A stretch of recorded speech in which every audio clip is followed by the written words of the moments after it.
Mom, can you explain why I wasn't in any of the photos from your 40th anniversary dinner?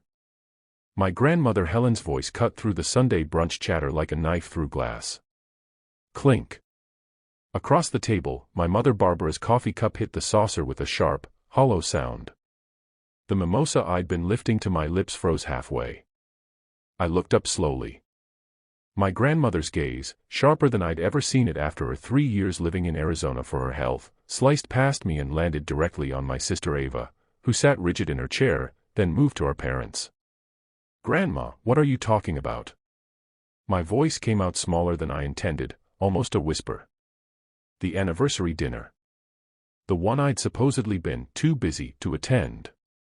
The one I'd only learned about through Ava's Instagram post, a glowing carousel of family photos with the caption, "Family-only nights are everything, red heart." "Didn't you hear me, Jolene?" My grandmother's tone was calm, controlled, but I could hear the magma beneath it. "I'm asking about the anniversary celebration I contributed $8,000 toward. The dinner at Meridian that I was told you'd planned and would be attending." My fork clattered to my plate. "Grandma, there's been some kind of mistake." My heart hammered against my ribs. I didn't plan anything. I wasn't even invited. I found out about the dinner when Ava posted about it on Instagram 3 days later. The color drained from Ava's face. Now back to the story in full. The pattern started when I was 7 and Ava was 5. I'd spent weeks on a science project about the solar system, hand-painting each planet, memorizing facts about gravitational pull and orbital periods. I won first place at the school fair. My mother tucked the blue ribbon into a drawer that same afternoon. "We don't want Ava to feel bad," she'd said, her hand already smoothing down Ava's hair as my sister pouted in the corner. "You understand, don't you, Jolene? You're the big sister. You have to be mature about these things." 2 days later, Ava scribbled a family portrait in crayon during breakfast. Stick figures with mismatched limbs and a sun that bled yellow wax across the page. My mother's eyes filled with tears. She framed it immediately, hung it in the living room where everyone could see. "Look at this talent," she'd gush to my grandmother over the phone. "Ava's going to be an artist. We just know it." The pattern repeated itself for 25 years. My college acceptance letters were met with quiet nods and warnings not to make Ava feel inferior. When I graduated summa cum laude, my mother asked me not to wear my honors cords to the ceremony because Ava was going through a hard time after dropping out of community college for the 3rd time. When I landed my first architecture job, my father actually pulled me aside and said, "Maybe don't mention the salary around your sister. You know how sensitive she is." But when Ava got engaged to Kevin, a man she'd known for 4 months, my mother rented out an entire restaurant for the announcement party. When Ava posted gym selfies with the caption, "Fitness Journey," my parents commented on every single one with paragraphs of praise. When Ava decided she wanted to be a lifestyle influencer, my father bought her a ring light and a camera setup that cost more than my monthly rent. I learned early that my job was to be small, to stay quiet, to fold my accomplishments away like the blue ribbon in my mother's drawer. I learned that love in my family was a spotlight, and Ava was the only one allowed to stand in it. The rest of us lived in her shadow, and I was expected to be grateful for the shade. The Instagram post appeared on a Tuesday night while I was heating up ramen in Rachel's microwave. My phone lit up with the notification. Ava had tagged our parents in a new post. I almost didn't open it. I'd trained myself not to look too closely at Ava's curated life, at the things I'd never be invited into. But something made me click. The first photo showed my parents dressed in elegant evening wear, champagne flutes raised toward the camera. Behind them, a private dining room glowed with candlelight and white roses. The next photo showed Ava and Kevin, my Uncle Marcus and Aunt Diane, cousins I hadn't seen in months. Everyone smiling. Everyone together. The caption read, "Celebrating 40 years of love with the people who matter most. Family-only nights are everything. So grateful for these moments. Family only." I stared at the screen until the words blurred. I'd worked a double shift that weekend. 56 hours between Friday and Sunday, covering the property tax payment that was 8 weeks overdue. The payment I'd made because my father called me in a panic, his voice shaking, saying they'd lose the house if I didn't help. Just this once, Jolene. Just until we get back on our feet.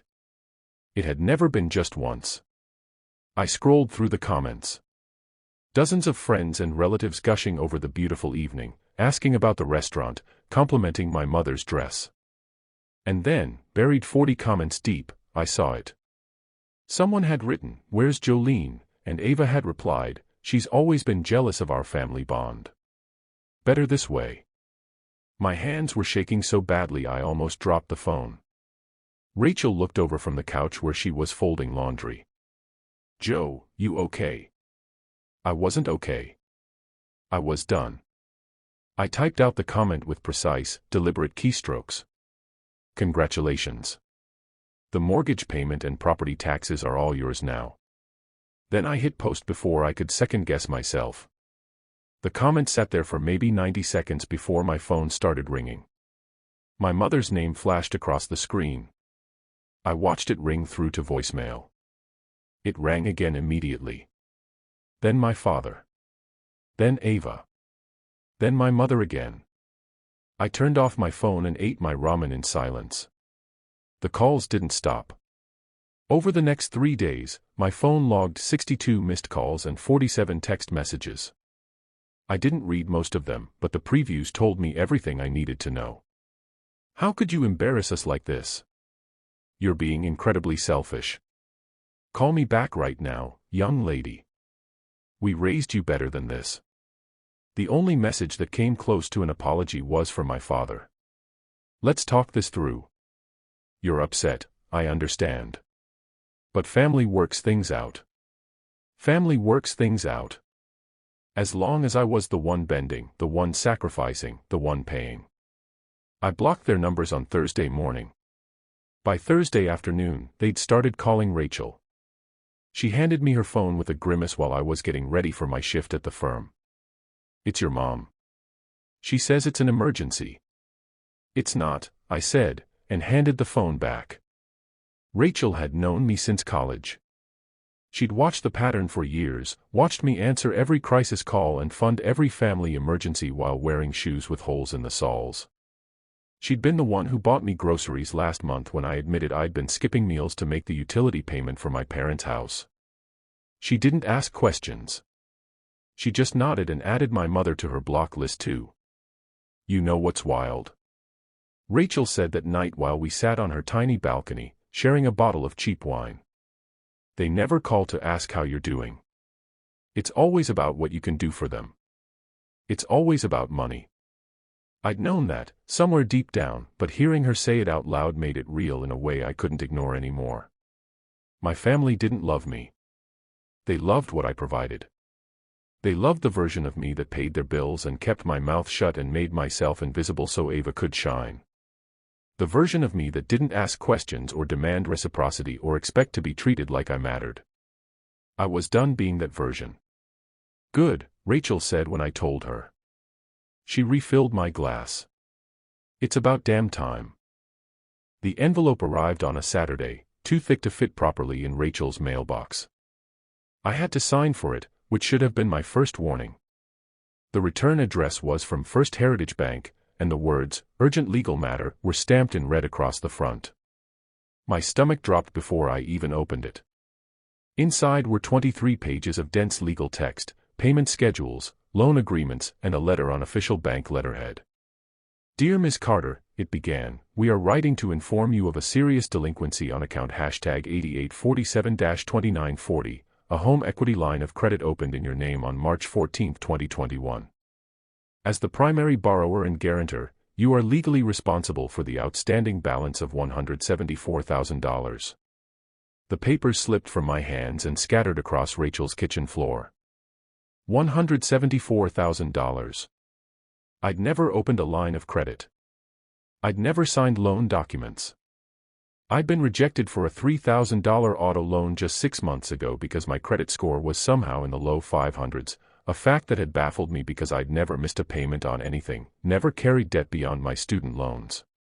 Now I knew why. My hands were numb as I gathered the pages and forced myself to read. The loan had been opened 2 years ago, with my social security number, my name, my address listed as my parents' house. The funds, $174,000, had been disbursed in full on March 18, 2021. The first 6 payments had been made on time. Then the payments stopped. Now the bank was demanding full repayment within 30 days or they'd begin legal proceedings against me.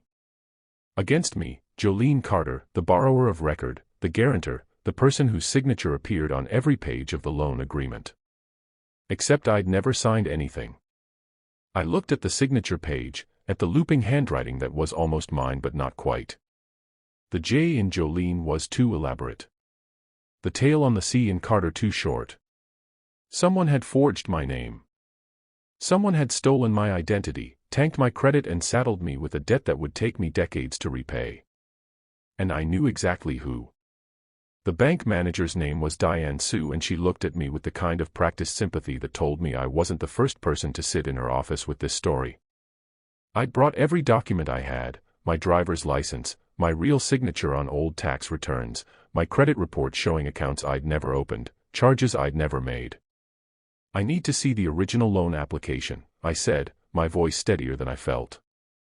I need to see everything. Ms. Sue pulled up the account on her computer, her expression growing more concerned with each click. The application was submitted digitally, she said slowly. Through our online portal. It requires a username, password, and 2-factor authentication sent to the email and phone number on file. What email? I asked. She turned the screen toward me. The email address was jolene.carter.designs@gmail.com, an account I'd never created. The phone number had my area code, but the last 4 digits were wrong. That's not my email. That's not my phone number. Ms. Sue's lips pressed into a thin line. She printed out the application records, the IP address logs, the authentication records. Every login had come from the same location, the same device. She pulled up the geolocation data and my vision tunneled. This IP address is registered to a residential address in Albany, she said quietly. Does this address mean anything to you? It was my parents' house. They used your credentials, Ms. Sue said, and there was genuine anger in her voice now. Someone with access to your personal information created mirror accounts, verified them and submitted this application as you. This is identity theft. This is fraud. She walked me through the digital trail. The loan application had been submitted at 11:34 p.m. on March 12, 2021. My parents had somehow obtained my social security number, my birth date, my employment history. They'd created an email account in my name, set up a phone number that forwarded to theirs and answered every verification question correctly. They'd known my first pet's name, my childhood street, my mother's maiden name. Of course they had. They were my parents. What do I do? I asked. Ms. Sue slid a form across the desk.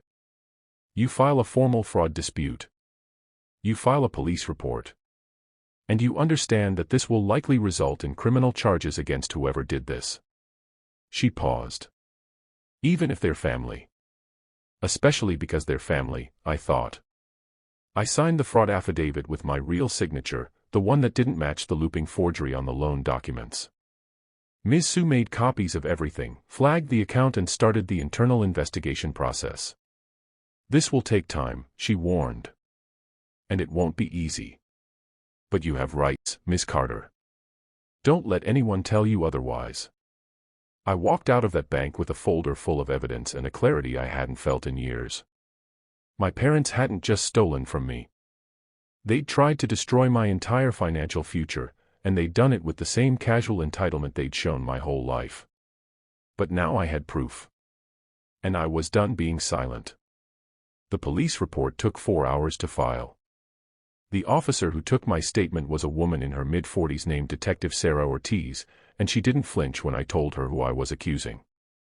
Family cases are always the hardest, she said, typing steadily. But they're also the most important. People think blood gives them permission to destroy each other. I gave her everything. The bank documents, the forged signatures, the IP address records, the fake email account, the authentication logs. I gave her the timeline of my destroyed credit, the rental applications I'd been denied, the loans I couldn't get. I gave her the text messages from my father begging for money, the Venmo requests from my mother, the invoices for their property taxes that I paid for 3 years straight. Detective Ortiz documented every piece of evidence with methodical precision. "This isn't just identity theft," she said when we were done. "This is wire fraud, forgery, and financial exploitation. The dollar amount puts it in felony territory. You understand that if we pursue this, your parents could face prison time." "I understand," I said. My voice didn't shake. She slid a form across the desk. "Then I need you to sign this statement confirming that you want to press charges. Once you do, there's no taking it back. The state moves forward whether you change your mind or not." I thought about 25 years of being told to be smaller, quieter, more grateful. I thought about my mother hanging Ava's crayon scribbles while hiding my awards. I thought about working 3 jobs while my parents spent my grandmother's money on timeshares and luxury dinners I wasn't invited to. I thought about the $174,000 debt they'd saddled me with, the future they'd tried to steal. I picked up the pen and signed my name. The real one, not the forgery they'd created. Detective Ortiz made a copy for my records and stood to shake my hand. "You did the right thing, Miss Carter. I know it doesn't feel like it right now, but you did." I walked out of that police station no longer a victim. I was the accuser, the plaintiff, the person who'd stopped protecting people who'd never protected me. My grandmother was waiting in her car outside. She took one look at my face and nodded. "Good," she said. "Now comes the hard part." "What's harder than this?"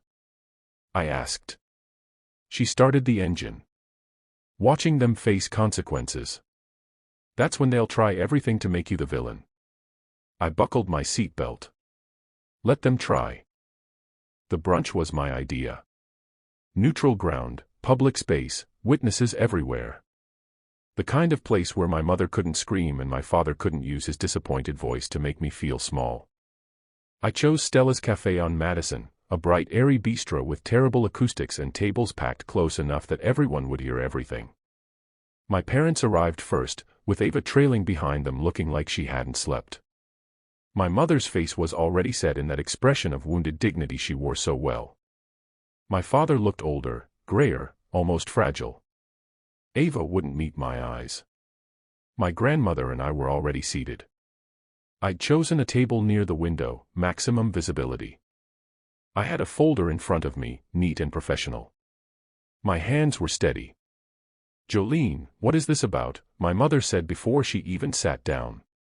"You filed a police report. Against your own parents? Do you have any idea what you've done?" "Yes," I said. "I reported a crime." "We're your family," my father said, his voice cracking with rehearsed emotion. "We made mistakes, yes, but we can fix this privately. You didn't have to involve the authorities. You didn't have to humiliate us." I opened the folder and slid the first document across the table. The loan application with the forged signature. Did I forge this? Silence. Did I open a $174,000 line of credit that destroyed my credit score and left me unable to rent an apartment? My mother's jaw tightened. We were going to pay it back. We just needed time. 2 years. I asked. "You needed 2 years and you never once told me." "You wouldn't have understood," Ava said suddenly, her voice sharp and defensive. "You've always had your life together, your perfect job, your perfect everything.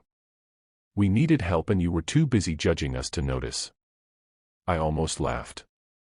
Instead, I pulled out my phone and placed it on the table. "I want you to listen to something." I pressed play. Ava's voice filled the space between us, tinny but clear. "Just tell Mom that Jolene's having another breakdown. She'll believe anything. She always does. Then we can use her credit for the car loan too. She'll never check."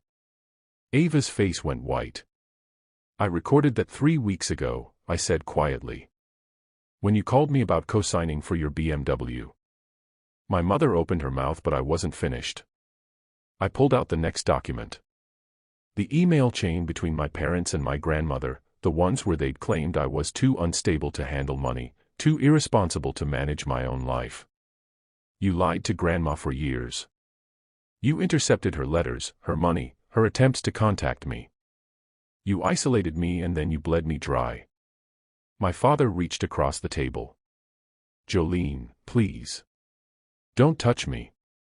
He pulled back like I'd slapped him. I'm not here for an apology, I said. I'm here to tell you that I'm done. The fraud investigation is moving forward. The criminal case is active. And every dollar you stole, you're going to repay. One way or another. My mother's face twisted with rage. You self-righteous little. We're in public, Barbara, my grandmother said coldly. Try to remember that. I stood, leaving the folder on the table. Evidence they couldn't deny, consequences they couldn't escape. Enjoy your brunch, I said. It's on you this time. The foreclosure notice went up 6 weeks later. I didn't see it myself, but Rachel's cousin who lived 2 streets over sent me a photo. The yellow paper taped to the front door, the official language, the date by which my parents had to vacate. The house they'd refinanced using my stolen identity, the house I'd kept afloat with my own money for years, was finally being repossessed by First Heritage Bank. I felt nothing. Not satisfaction, not guilt, just a strange hollow relief. Ava's legal troubles moved faster. The credit card fraud, the forged loan applications, the paper trail of theft that she'd been sloppy enough to leave behind. Her lawyer tried to argue that she'd been manipulated by her parents, that she was as much a victim as I was. The prosecutor wasn't buying it. She was 27 years old, a grown woman who'd actively participated in a scheme to destroy her sister's financial future. The plea deal offered her 18 months of probation, restitution, and community service. She took it. The alternative was prison. My mother called me once after the foreclosure was finalized. I didn't recognize the number, so I answered, a mistake I regretted immediately. Are you happy now? She hissed, her voice ragged with fury. You destroyed this family. Your father is having chest pains. Ava can't find work with a criminal record. We're going to lose everything, and it's all because you couldn't let go of your petty grudges. You stole from me, I said, my voice flat and tired. You committed fraud. You ruined my credit and tried to saddle me with debt I'd spend decades repaying. Those are facts, not grudges. We're your parents, she spat. We gave you life. We raised you. You owed us. I owed you nothing, I said. And now we're even. I hung up before she could respond. Then I blocked the number. My grandmother sold her Arizona property and moved back to Albany permanently. She rented a small condo near the botanical gardens and invited me to dinner every Sunday. They'll keep trying, she warned me over wine and pasta one evening. They'll cycle through anger, then self-pity, then attempts at reconciliation. They'll try to make you responsible for their consequences. I know, I said. And you'll be tempted to give in. To fix it. To go back to being their safety net. I met her eyes. I won't. She smiled, sad and proud at the same time. Good. You deserve better than being someone's ATM with a heartbeat. The house sold at auction 3 months later. My parents moved into a 2-bedroom apartment across town.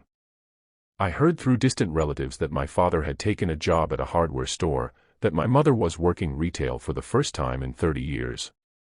Ava moved in with Kevin's parents, an arrangement that apparently wasn't going well. I felt no obligation to help. No guilt for their circumstances. They'd made their choices. Now they were living with them. Just like I was finally learning to live with mine. Rochester in January was brutal. The kind of cold that turned your breath to ice and made your bones ache. But I'd found a small 1-bedroom apartment near the Genesee River, affordable and quiet, with high ceilings and old hardwood floors that creaked when I walked. It was mine. Just mine. No one else's name on the lease, no one else's debt attached to my credit, no one else's expectations weighing down the air. I started my new job at a mid-sized architecture firm the first week of February. The pay was modest but fair, and my boss was a woman in her 50s who'd built the company from nothing. She looked at my portfolio and nodded with approval. "You're good," she said simply. "Don't let anyone convince you otherwise." I didn't cry until I got home that night. My credit score was slowly climbing. The fraud dispute had cleared most of the damage, and I was rebuilding carefully, methodically, like I was drafting blueprints for a structure that would finally hold. I bought a coffee maker, then a bookshelf, then a small dining table. Each purchase felt like planting a flag. This is mine. I earned this. No one can take it away. Rachel visited in March, bringing wine and takeout and the kind of easy friendship that asked nothing of me but presence. We sat on my tiny balcony wrapped in blankets, watching the river reflect the city lights. "You did it," she said quietly. "You actually got out." "I did," I said. "How does it feel?" I thought about it. About the silence in my apartment that was peaceful instead of lonely. About the paycheck that was entirely my own. About the family members whose numbers stayed blocked, whose crises were no longer my emergencies. "It feels cold," I said finally. "But some things grow best in the cold." Rachel smiled.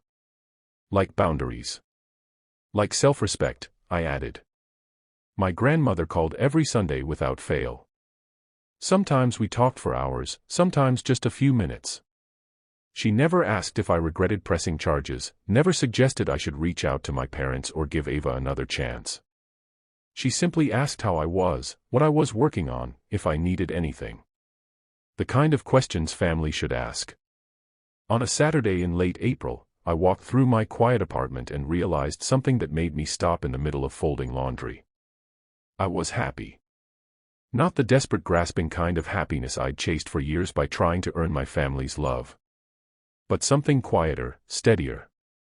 The kind of happiness that came from knowing I was enough, just as I was, without making myself small for anyone else's comfort. Peace, I'd learned, was expensive. I'd paid for years of false peace by funding my family's dysfunction, by swallowing my anger, by pretending their cruelty was love. But real peace, the kind I had now, came from setting boundaries and walking away from people who only valued what I could provide. It turned out that real peace was the only kind worth having. And it was the first thing I'd ever bought that I didn't regret. If you've made it this far, you're part of something important. This story isn't just entertainment, it's a mirror for the patterns we see in our own families, our own lives, the quiet ways we're taught to accept less than we deserve. If Jolene's story resonated with you, if you've ever been the one who gave and gave until there was nothing left, then I need you to do something. Subscribe to this channel. Not for me, but for everyone else who needs to hear that it's okay to walk away. That choosing yourself isn't selfish, it's survival. We're building a community here of people who refuse to stay silent, who refuse to be invisible, who know their worth. Be part of that. Hit subscribe. Share this story. Let's make sure no one else has to feel alone in their fight for respect. Because you matter. And your story deserves to be heard too.